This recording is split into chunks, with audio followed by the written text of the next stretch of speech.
Thank you, Joe. Joe, with Susie, Darshini, Belinda and Rosie, joins a panel that includes representatives from two other members of Brain Injury Australia's consortium on the research. Erin Davis, second from the end there, is Policy Advisor at Domestic Violence Victoria, and Matt Addison, to her left, is Project and Policy Assistant at No to Violence. Please welcome our panel.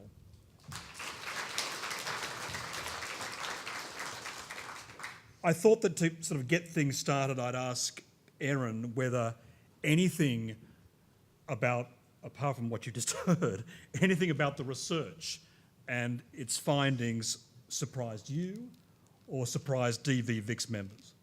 Great, thanks very much, and thanks to everyone for this incredible turnout today and interest in this research. I know for me personally, being involved in this over the last few months has been an incredible journey.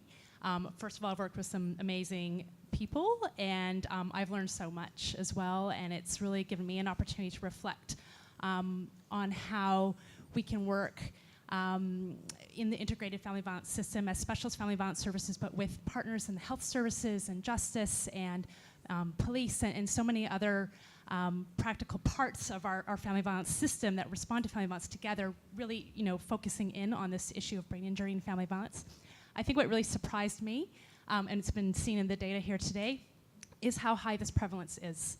I mean, when I saw 40%, in that data, it's staggering. It's just so much higher than I could have expected. And to see, that a quarter of the children of that, 31% of children who were identified as victims of family violence had a sustained brain injury, again, incredibly moving and staggering to think about.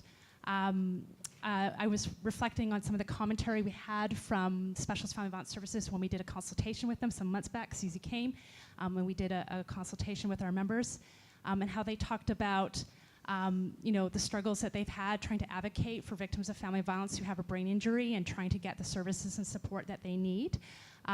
But also reflecting probably more commonly that they didn't know very much about brain injury, that they were aware of it, but they just didn't really know how it might be impacting on the people that they're working for, and also how some of the issues they might see presenting with the people that they're working for, could possibly be brain injury, but could possibly be stress or related to the traumatic experience of going through family violence. So I think we have a lot more information now from this project, and having this information can give us more opportunity to be able to understand what our clients are going through much better.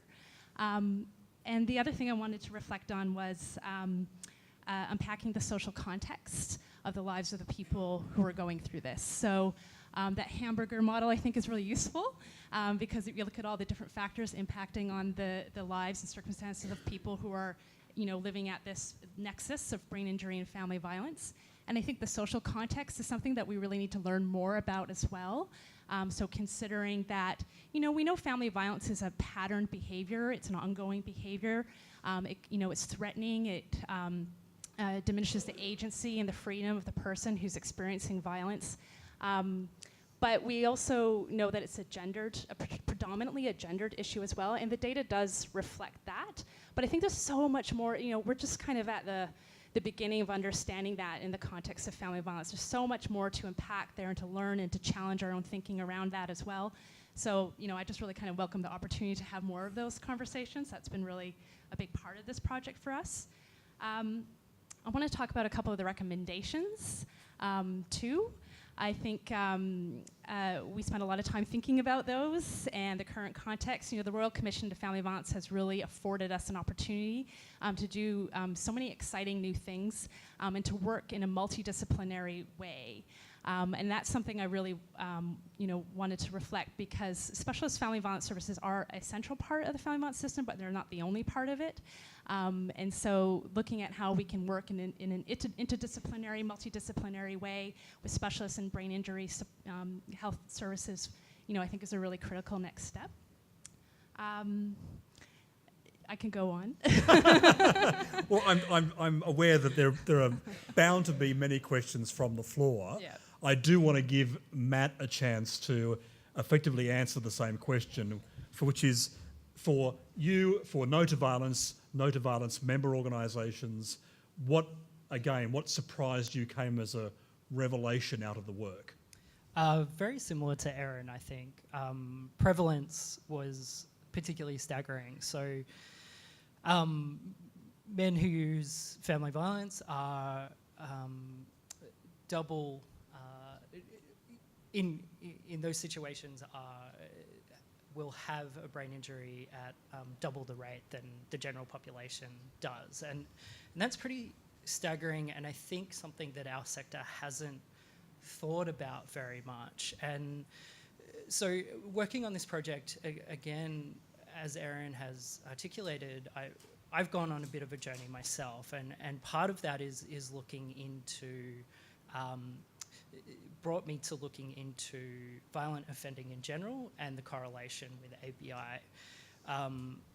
There's a great report that the Centre for Innovative Justice did last year about the prevalence of ABI and offending and the nature of that relationship.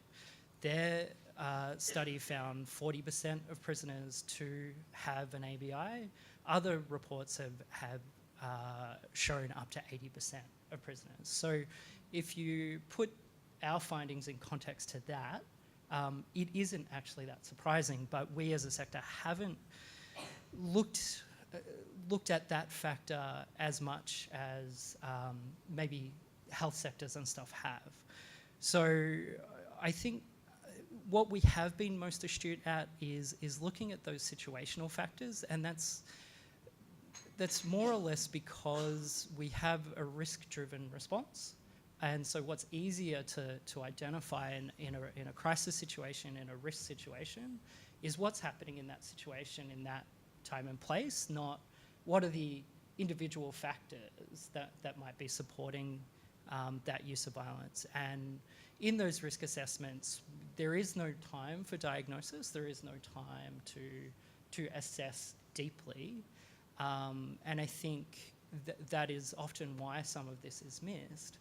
But I think there's an opportunity for us to now think about, well, what happens after we've done that risk assessment? Because by no means am I saying that response is incorrect, that it should always be a risk-driven response, and it should always be a response that holds the safety of victim survivors first.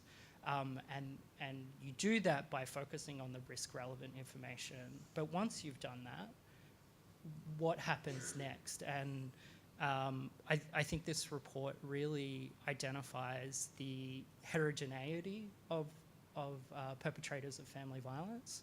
And one of those factors are the cognitive abilities of, or the cognitive vulnerabilities of perpetrators. And I think as Rosie identified, men's behaviour change programs are not going to be appropriate for all men who use family violence, because I don't know what the knowledge in the room is of those programs, but they are primarily psychoeducational, which means you're talking about higher order cognition, and you're talking about abstract thinking, and you're talking about understanding things like structural inequality. Some folks who are not neurotypical do not have an ability to grasp that content. So how are we going to approach those men who are using violence, who cannot think in that way? And I think that is yet to be determined, but I'm really excited about the answer.